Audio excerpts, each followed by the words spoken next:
Savathun learn to use the light for her rituals? She spent enough time as Osiris to learn everything about us.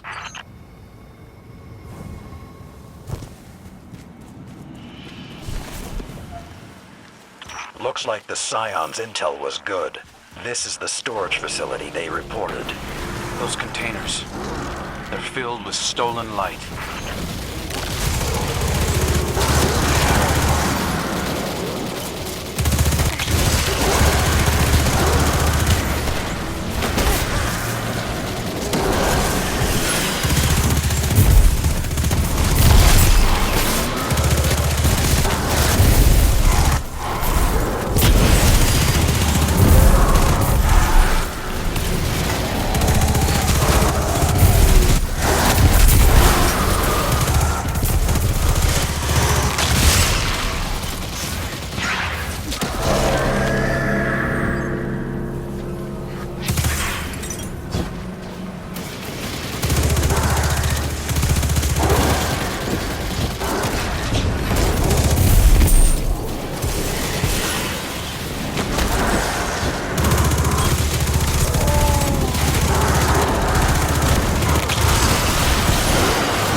What were they doing with that light?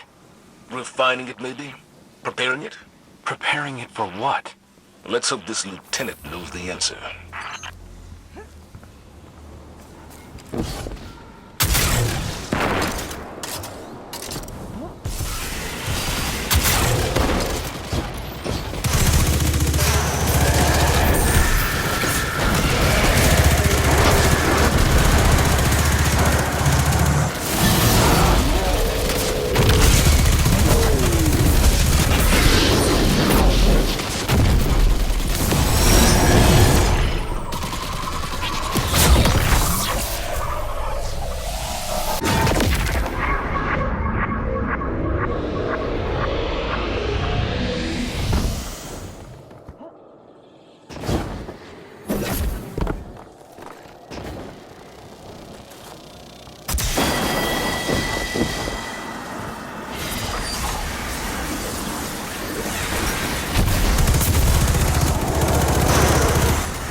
Those second projections are how Savathun controls her own.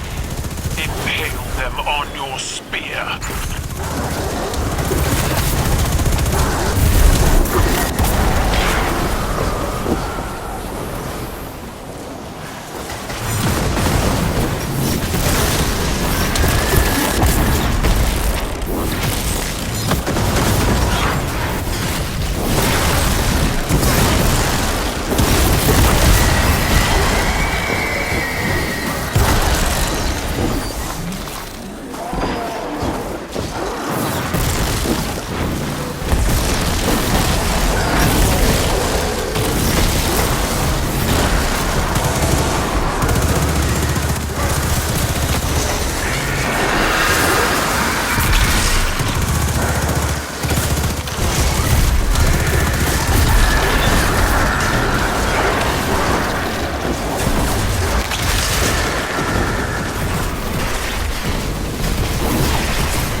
protege has expressed doubts about this plan.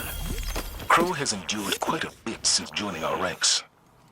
Eternity is a long time not to suffer any doubts. If he can't handle the stresses, then he shouldn't be on the battlefield. This isn't a war game, Zavala. It's a war. Do you believe I am unaccustomed to war, Saladin?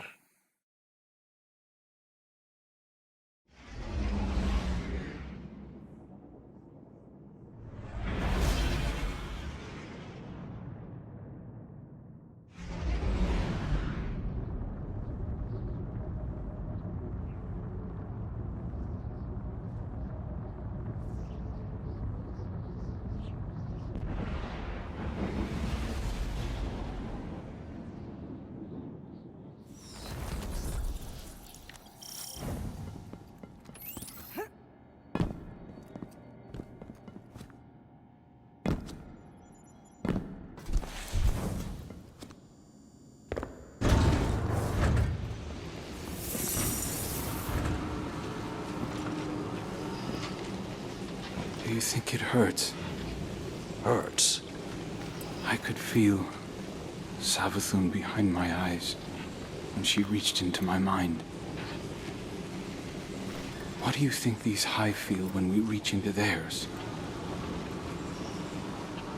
I also find the Scion's methods unsettling, but they can uncover Savathun's plans more efficiently than I ever could.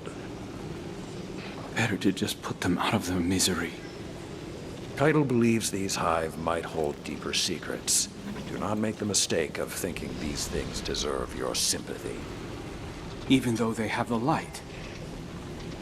Maybe you were the wrong person to put on this assignment. They may be our enemies, but this feels like a new low for the Vanguard. For Zavala. Watch your mouth. You New Light see Zavala as some toothless diplomat, but you wouldn't believe what he sacrificed to become the man he is. Someone who will make the hard choice, and make sure his people understand why. Then I can't wait to hear the speech about all this. You want a speech? Today the Vanguard did what had to be done. Mercy prevailed. Speech over. Say it a little louder. I don't think this guy could hear you. This doesn't look like mercy to me. Then you're not looking hard enough.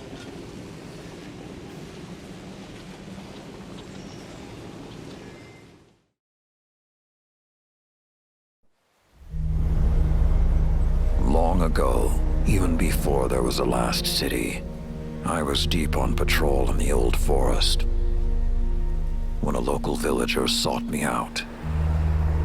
They asked me to catch a thief. I told them the Iron Lords were no mercenaries, but I saw their pride as well as their poverty. When they offered me a loaf of black bread instead of coin, I agreed. Just before sunrise, I caught my thief. A young girl, stealing what she could carry. Food when she could find it, coin when she couldn't, weapons to protect what she had taken. There was no fear in her eyes. She said the bandits in the forest ordered her to steal in exchange for protection. The penalty for theft in those times was death. Instead, I pulled the crest from around my neck and pressed it into her hands. I told her the wolves would protect her. In a settlement rich with stolen supplies, I found the bandits and cut them down. 38 lives to spare one. And for a time, I believed that was mercy. Many winters passed before I found myself back in that part of the old forest. This time, no one sought me out. So I sought them instead. Wind blew through rotted wood and rusted metal where the village once stood. And behind it, graves. Then piled stones, then bare mounds of earth, and then a pit. My blood was high.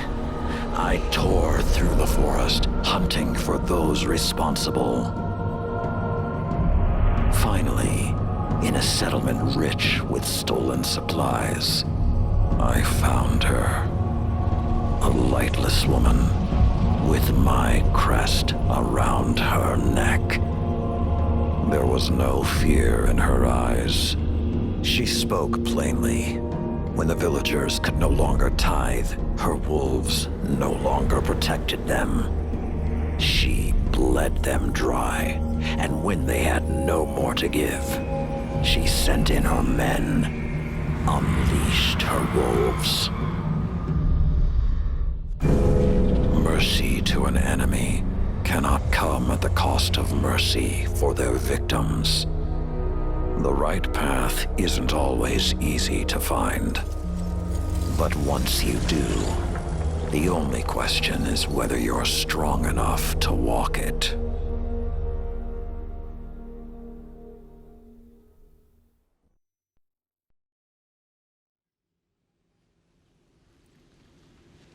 Consider that the next time you feel pity for our enemies.